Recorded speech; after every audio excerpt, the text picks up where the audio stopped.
Hello friends, today we're going to be talking about what is Airbnb arbitrage.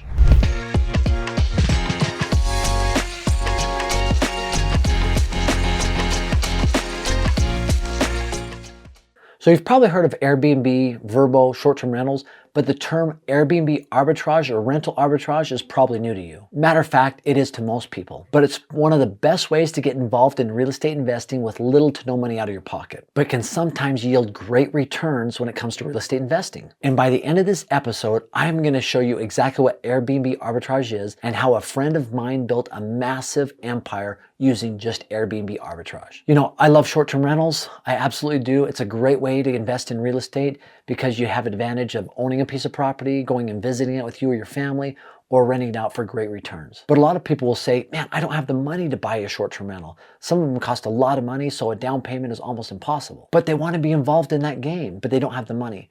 So what do? Well, you can definitely participate in this short-term rental game through Airbnb arbitrage. And I want to break down this strategy for you by first explaining what it is. Secondly, I want to break down exactly how this strategy works. And finally, what you need to know in order to get started right now and deploy this strategy to help you get started in real estate investing using Airbnb arbitrage. If you're ready, let's go. First off, let's understand Airbnb and why it's so popular. Airbnb, you've seen the commercials, you've seen them online. Essentially, Airbnb provides opportunities for short-term rentals or vacation rentals for individuals that are looking to travel and stay at places other than hotels, right? So Airbnb facilitates the search between somebody who owns a property that wants to rent it out on a short-term basis and somebody that is looking to go travel somewhere and stay at an alternative rather than a hotel, right? So Airbnb is that platform that joins those two things together. Now, Airbnb facilitates short-term stays, which that's the short-term rental market or vacation market, which is different than long-term rentals that are typically 12-month or longer leases and different than mid-term rentals that are anywhere between 30 to 90 to 120 days. Short-term rentals or Airbnb vacation rentals are typically between 1 or 2 nights up to maybe 30 nights. And Airbnb, Vrbo facilitate that market. So that's what Airbnb is, right? Now, why is it so popular and important? It's because we crave an experience, right? Just this Thanksgiving, my family and I, we went to the Smoky Mountains in Gatlinburg, Tennessee to have Thanksgiving. It was an amazing experience. We rented this awesome looking cabin. It was an A-frame. It had a theater room below it. It had a pool. The experience of us staying there versus staying at a hotel was so much different, right? And I think that's what people want. They want to experience something different than just a hotel stay. I mean, if you think about it, we are in the experience economy. We are willing to pay more money for an experience than just something that's standard or maybe generalized or normal. And Airbnb, if you've looked on their site, they have some very unique places. I love looking at Airbnb just to see the places that exist around the world. I've seen places that are actually a home built into a cave, right? I've seen a yurt out in a forest. I've seen a tree house. I've even seen a home in the shape of a dog that people stay there. It's called the dog house, right? And so an Airbnb can be anything. It could be something in the back of your home. It could be a whole bunch of tiny homes, right, in a certain area that are rented out. I've seen those before too. So people are getting excited about it because they're realizing that they can make money by offering these experiences to individuals by offering up their home, a second home, or an investment property, whether it's a tiny home or something that's unique to help people have an experience that they desire. So all those factors create why Airbnb is so popular, or Vrbo, is because people want that experience of staying somewhere other than the hotel. And people are excited because they're providing their properties to create that experience. So at this point, what is arbitrage, right? Because we'll combine these terms. So arbitrage by definition is the exploitation of price differences of identical or similar financial instruments on different markets or in different forms. Now I know that's a mouthful or it might sound very dictionary, but arbitrage simply put is buying something somewhere at a certain price and selling it at a different place for a different price. The way I like to look at it, for example, let's say that your son or daughter wanted to start a little business and they wanted to sell candy. If you went to a warehouse that sold candy in bulk and you bought a ton of candy for a very low price, all of a sudden, if your child were to take that candy to a very popular street corner, let's say they bought that candy for 50 cents, right? A candy bar's for 50 cents. They could go on the street corner and maybe sell it for $1, $2, $3, depending on how much money people are willing to pay for a candy bar. I've seen people do it at county fairs with water, right? They go to Costco, they buy a whole bunch of water, They take it in a cooler, they drag it along a football game or a county fair, and they sell that water they bought maybe for 20, 30 cents per bottle up to $2 a bottle, right? That's arbitrage, buying something for a certain price here and selling it for a different price there.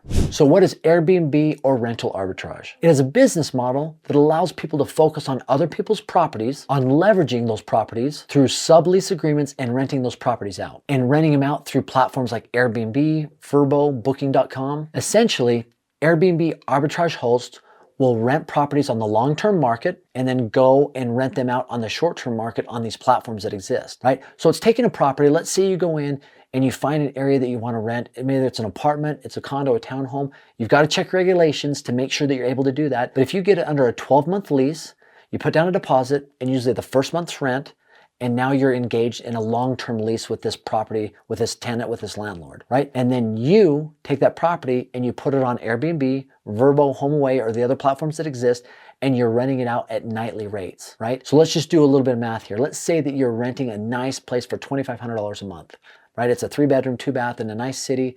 Maybe it's 2-bedroom, 2-bath. Anyway, you've got your first month rent paid. You go and list on Airbnb for $250 a night, right? And let's say that it's occupied 60% of the time. So maybe 20 nights out of 30 nights in a month. And maybe it's less than that, but let's just use 20 nights to make the math easy.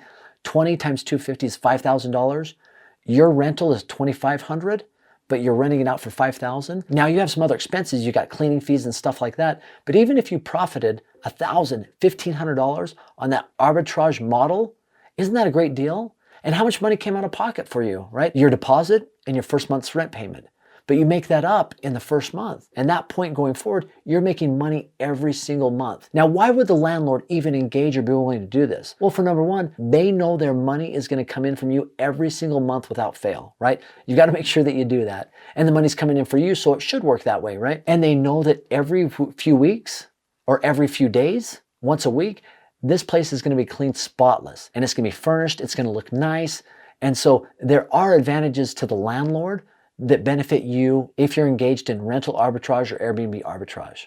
So how does this benefit you, right? Number one, it's a strategy that you can get involved with in an awesome growing market of short-term rentals, vacation rentals with little to no money out of your pocket, right? I've talked about the first month rent, the deposit, needing that money. You also might need to furnish the place, or you might need to spice it up a little bit. If it comes furnished, you might want to put a few things in there that make it look awesome, make it look unique, right? And maybe a few additions like an ice cream maker or a hot dog machine, whatever it might be, something that maybe sets it apart, right? It's a little investment that will go a long way, right? Because utilizing the strategy, you don't have to put a down payment on a piece of property, but you can still be engaged in the short-term or vacation rental market that is exploding right now. One other benefit to you is, let's say that the market changes, right? Rather than owning a property, you're leasing it. So if the market changes or goes down drastically or regulations change in that area, you're not subject to owning a home that you thought was going to bring in X amount of revenue, only to find out that it can't bring in that type of revenue anymore. If you're in an Airbnb arbitrage lease, you're able to get out of that when your lease ends. And so your exposure is much, much less than owning a piece of property. Now, obviously, you don't get the appreciation that's involved there, but you do get the benefit of not being in something that if things were to go sour, right? Now, finally, let's talk about a few areas in the United States that have worked really well for this. Now, first off, and I've said this before, you've got to check the Homeowners Association. You've got to check regulations in that area, because if you do not, you might surprise yourself, right? So making sure that you're able to do this is first and foremost. That is key in making sure that you can do it. A gentleman that I worked with before that I know really well, he has built his entire business in this. He started in Savannah, Georgia, and moved to Charleston, South Carolina, and this is all that he did. And he built a massive, profitable business utilizing just this strategy where he would find long-term rentals and then rent them out through rental arbitrage, Airbnb arbitrage. Also myself, I've personally been to a couple of apartment complexes in Orlando, Florida, that I've done just this. And there's one called the Veranza, and it's in Orlando. And it's one where they allowed for this. Now, I haven't been in that market for probably the last year and a half, but it's an awesome market to be able to do short-term rentals and Airbnb arbitrage, because obviously it's a destination area. But finding the right complex, finding the right place to do it is going to be the key. Now, I'd love to hear your strategies, what you've done, or places that you've engaged in Airbnb arbitrage or rental arbitrage. And so comment below. I'd love to engage in a dialogue. And as always, I've got a free gift for you. It's a short-term rental calculator, vacation rental calculator, that you put the input in, and it spits out whether it's a good deal for you or not. Just click on the link below, aaronsfreetraining.com. And as always, I appreciate you stopping by. Have an awesome day.